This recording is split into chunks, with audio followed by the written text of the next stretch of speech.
शांति। आज 11 फरवरी 2023 की बाबा की साकार मुरली है। मुरली की महावाक्य है, मीठे बच्चे सदा अपने को राज ऋषि समझकर चलो तो तुम्हारे सब दिन सुख से बीतेंगे, माया के गुटके से बचे रहेंगे। प्रश्न है, कौन सा चांस तुम्हें अभी है फिर नहीं मिलेगा? उत्तर है, अभी थोड़ा समय है जिसमें पुरुषार्थ कर पढ़ाई से ऊंच पद पा सकते हो। फिर यह चांस नहीं मिलेगा। यह जीवन बड़ा दुर्लभ है, इसलिए कभी यह ख्याल नहीं आना चाहिए कि जल्दी मरे तो छूटे। यह ख्याल उन्हें आता जिन्हें माया तंग करती है या कर्म भोग है। तुम्हें तो बाप की याद से मायाचित बनना है। गीत है, धीरज धर मनुआ। ओम शांति। बच्चों ने गीत सुना, किसने कहा और किससे सुना? बेहद के बाप ने कहा और सभी सेंटर्स के बच्चों ने सुना। देखो, बाप का बुद्धि योग सभी बच्चों की तरफ जाता है। सभी सेंटर्स के जो भी ब्राह्मण कुलभूषण व स्वदर्शन चक्रधारी अथवा राज ऋषि बच्चे हैं, उन बच्चों को यह भी स्मृति में रहना चाहिए कि हम राज ऋषि हैं, राजाई के लिए पुरुषार्थ कर रहे हैं। जिस राज्य में देखो तो सदैव सुख के दिन व्यतीत होते हैं। कलयुग में तो सुख के दिन बीतते ही नहीं। तुम जो राज ऋषि हो, तुम्हारे भी सुख के दिन यहाँ बीतने चाहिए। अगर बच्चे अपने को राज ऋषि समझते हैं और निश्चय अटल अड़ोल कायम है तो, नहीं तो घड़ी घड़ी भूल जाने से माया के घुटके बहुत आते हैं। बच्चे जानते हैं कि हम बाप से राजयोग सीख सदा सुख का वर्षा ले रहे हैं अथवा नर से नारायण बन रहे हैं। सो तो सिवाय परमपिता परमात्मा के कोई बना न सके।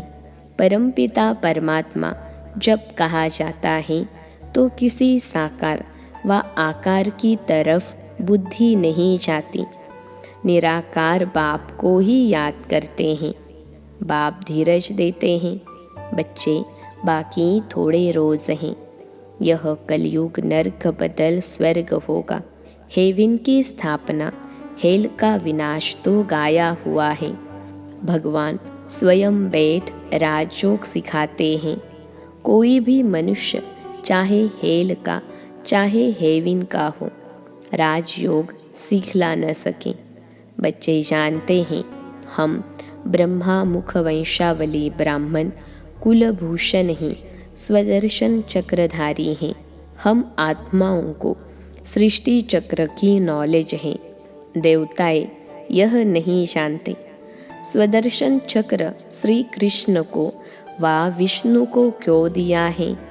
क्योंकि तुम ब्राह्मण अभी संपूर्ण नहीं बने हो, नीचे ऊपर होते रहते हो। यह स्वदर्शन चक्र निशानी है फाइनल की। आज तुम स्वदर्शन चक्र फिराते हो, कल माया से हार खाकर गिर पड़ते हो तो तुमको अलंकार कैसे दे सकते? स्वदर्शन चक्र तो स्थायी चाहिए, इसलिए विष्णु को दिखाते हैं। यह बहुत गुह्य बातें हैं।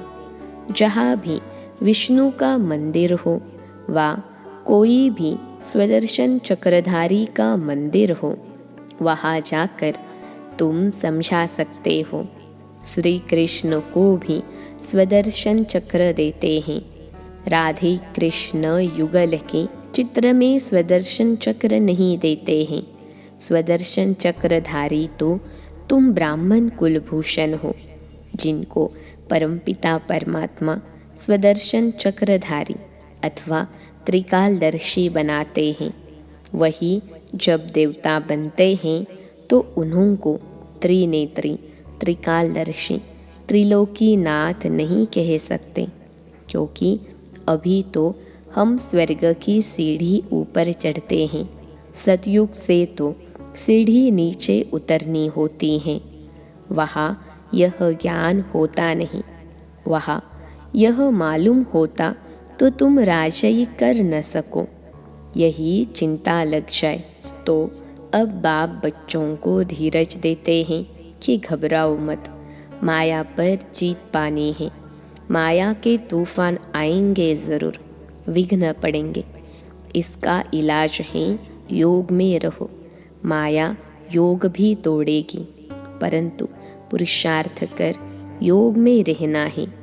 जो योग में रहेंगे तो उनकी आयु भी बढ़ेगी।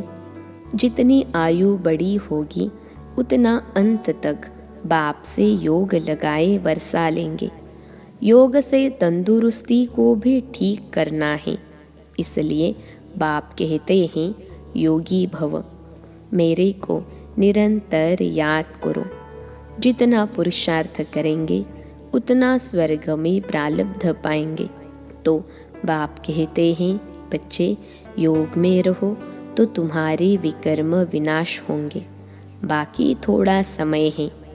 तुम ऐसे नहीं कहेंगे कि विनाश जल्दी हो तो हम स्वर्ग में जाए, क्योंकि यह जीवन बड़ी दुर्लभ है। ऐसे नहीं कि अभी शरीर छोड़ फिर नया शरीर लेकर पढ़ाई पढ़ सकेंगे। बाल अवस्था में ही होगा तो विनाश आरंभ हो जाएगा। बालिग भी नहीं बन सकेगा, क्योंकि इसमें छोटे बड़े सबका विनाश होने वाला है।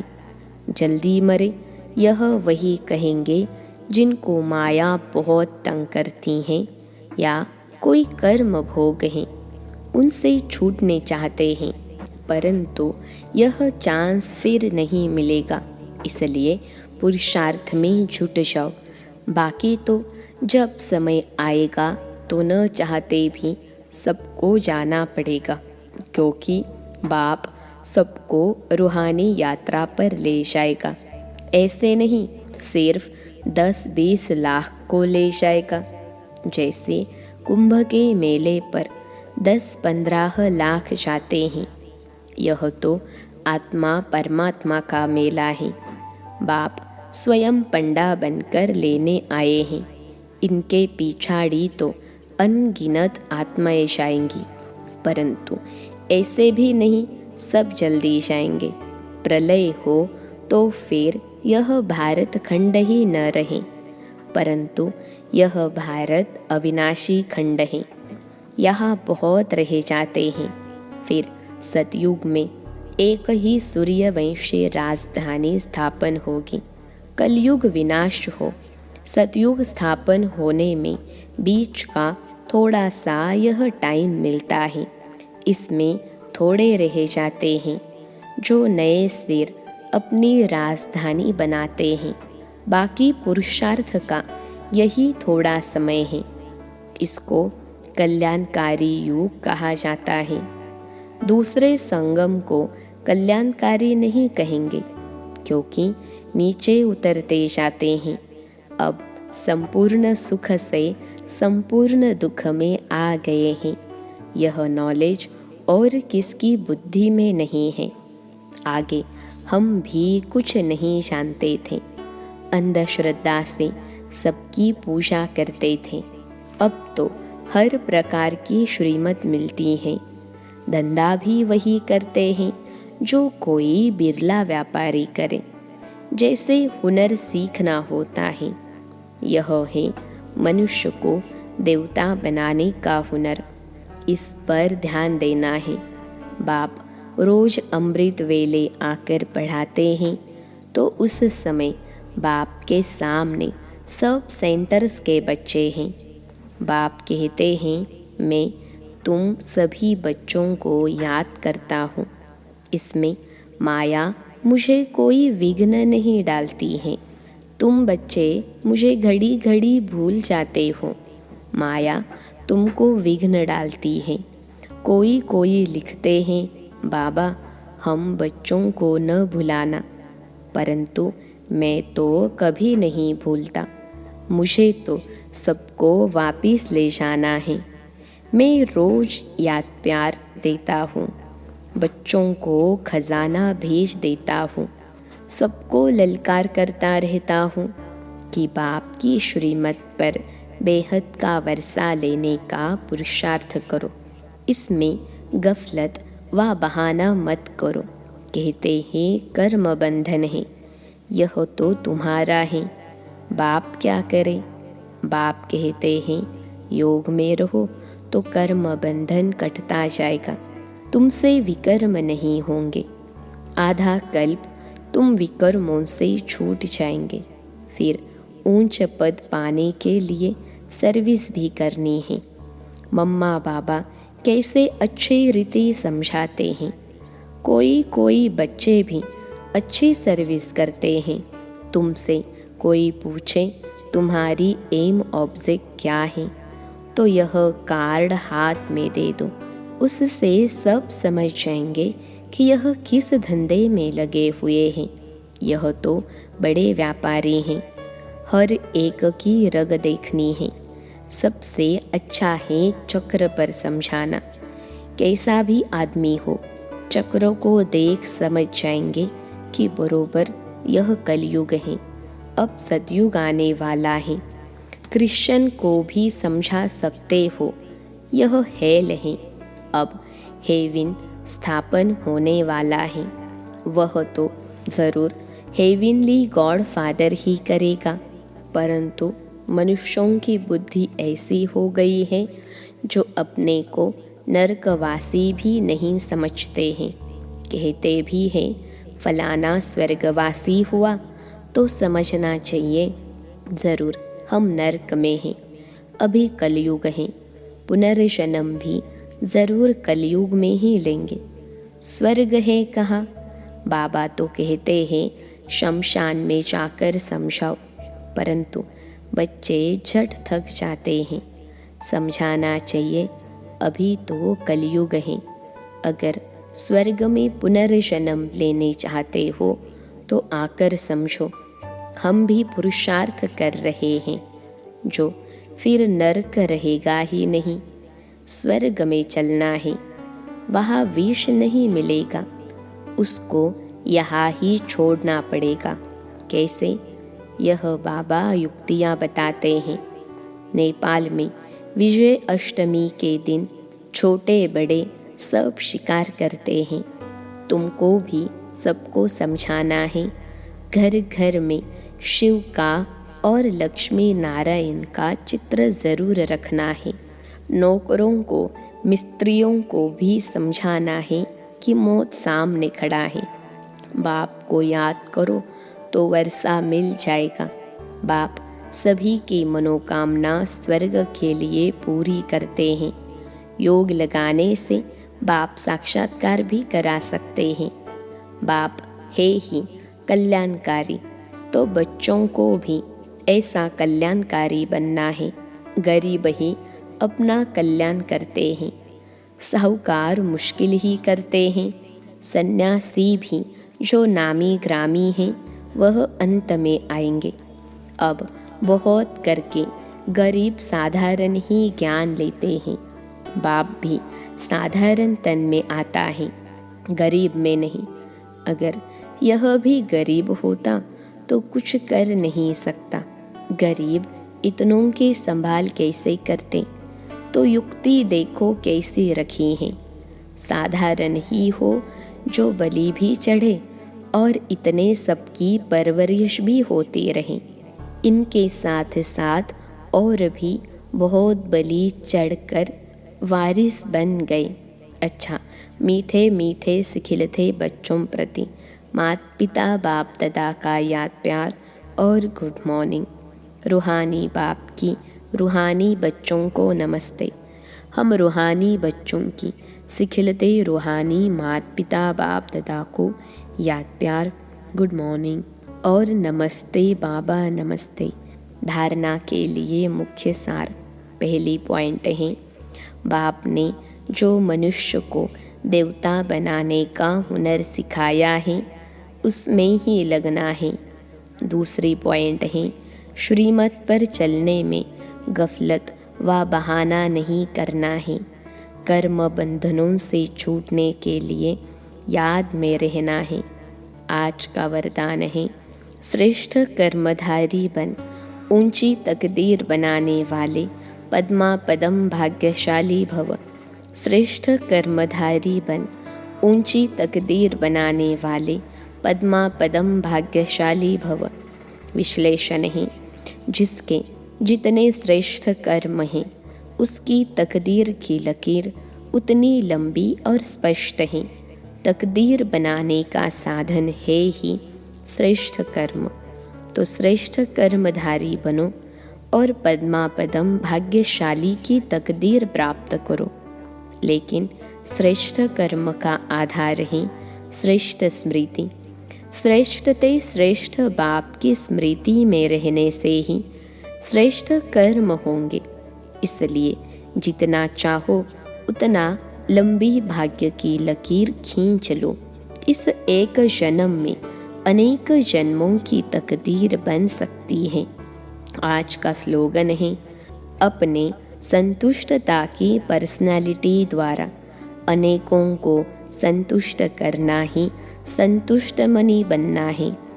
अपने संतुष्टता की पर्सनालिटी द्वारा अनेकों को संतुष्ट करना ही संतुष्ट मनी बनना है। मातेश्वरी जी के अनमोल महावाक्य। पहली पॉइंट है, यह जो मनुष्य गीत गाते हैं ओ गीता के भगवान, अपना वचन निभाने आ जाओ। अब वो स्वयं गीता का भगवान अपना कल्प पहले वाला वचन पालन करने के लिए आया है और कहते हैं, हे बच्चे, जब भारत पर अति धर्मग्लानि होती है तब मैं इसी समय अपना अंजाम पालन करने यानी वायदा निभाने के लिए अवश्य आता हूँ। अब मेरे आने का यह मतलब नहीं कि मैं कोई युगे युगे आता हूँ। सभी युगों में तो कोई धर्मग्लानि नहीं होती। धर्मग्लानि होती ही है कलयुग में। तो मानो परमात्मा कलयुग के समय आता है और कलयुग फिर कल्प कल्प आता है। तो मानो मैं कल्प कल्प आता हूँ। कल्प में फिर 4 युग हैं, इसको ही कल्प कहते हैं। आधा कल्प सतयुग त्रेता में सतो गुण सतो प्रधान है, वहाँ परमात्मा के आने की कोई ज़रूरत नहीं। और फिर तीसरा द्वापर युग से तो फिर दूसरे धर्मों की शुरुआत है। उस समय भी अति धर्मग्लानि नहीं है। इससे सिद्ध है कि परमात्मा तीनों युगों में तो आता ही नहीं है। बाकी रहा कलयुग, उसके अंत में अति धर्मग्लानि होती हैं। उसी समय परमात्मा आए, अधर्म विनाश कर सतधर्म की स्थापना करता है। अगर द्वापर में आया हुआ होता तो फिर द्वापर के बाद तो अब सतयुग होना चाहिए, फिर कलयुग क्यों? ऐसे तो नहीं कहेंगे। परमात्मा ने घोर कलयुग की स्थापना की, अब यह तो बात नहीं हो सकती। इसलिए परमात्मा कहते हैं, मैं एक हूँ और एक ही बार आकर अधर्म का कलयुग का विनाश कर सतयुग की स्थापना करता हूँ। तो मेरे आने का समय संगम युग है। दूसरी पॉइंट है, मनुष्य आत्माओं की किस्मत बनाने वाला और किस्मत बिगाड़ने वाला कौन है? हम ऐसे नहीं कहेंगे कि किस्मत बनाने वाला बिगाड़ने वाला वही परमात्मा है। बाकी यह ज़रूर है कि किस्मत को बनाने वाला परमात्मा है और किस्मत को बिगाड़ने वाला खुद मनुष्य है, खुद मनुष्य है। अब यह किस्मत बने कैसे और फिर गिरे कैसे, इस पर समझाया जाता है। मनुष्य जब अपने को जानते हैं और पवित्र बनते हैं तो फिर से वो बिगड़ी हुई तकदीर को बना लेते हैं। अब जब हम बिगड़ी हुई तकदीर कहते हैं तो इससे साबित है कोई समय अपनी तकदीर बनी हुई थी जो फिर बिगड़ गई हैं। अब फिर वही बिगड़ी तकदीर को परमात्मा खुद आकर बनाते हैं। अब कोई कहे परमात्मा खुद तो निराकार है, वो तकदीर को कैसे बनाएगा? इस पर समझाया जाता है निराकार परमात्मा कैसे अपने साकार ब्रह्मा तन द्वारा अविनाशी नॉलेज द्वारा हमारी बिगड़ी हुई तकदीर को बनाते हैं। अब यह नॉलेज देना परमात्मा का काम है। बाकी मनुष्य आत्माएं एक दो की तकदीर को नहीं जगा सकती हैं। तकदीर को जगाने वाला एक ही परमात्मा है, तभी तो उन्हों का यादगार मंदिर कायम है। अच्छा, ओम शांति।